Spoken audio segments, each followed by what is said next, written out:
Welcome back to New York. We continue our coverage of both today's primary season voting in the presidential election and today's terror attacks in Brussels, Belgium. ISIS terrorists are claiming responsibility for bombings that have killed at least 30 people and wounded dozens more. At least 9 Americans were hurt in those attacks.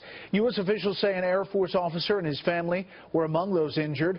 Mormon officials say 3 missionaries from Utah were seriously injured in the airport attack. President Obama made brief comments we showed you earlier as he continued with his scheduled events in Cuba. So why is Brussels such a hotbed of Islamic terror activity? Correspondent Shannon Bream takes a look at some of the reasons tonight.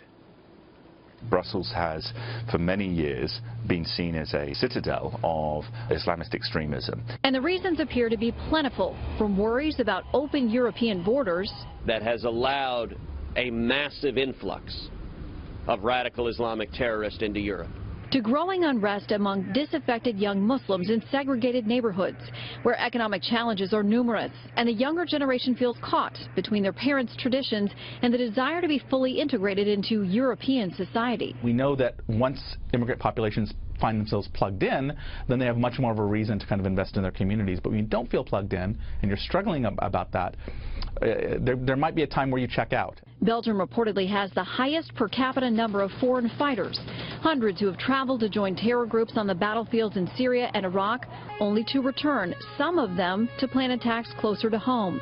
There's also an ongoing delicate debate about segregated neighborhoods, like many within Molenbeek, a Brussels suburb linked to numerous terror suspects, and where some argue a subset of the residents either condone the activity or simply look the other way. There is a very specific and tangible problem in terms of Brussels, in terms of political correctness that people want. What we talk about, the idea of no-go zones, which some people exaggerate, but the idea that you cannot confront people on the fringe of political Islam. Belgian authorities seem to be struggling to keep up with hundreds of investigations and tracking operations.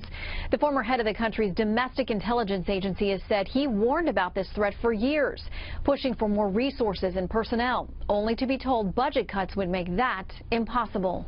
Brett? Shannon, thank you.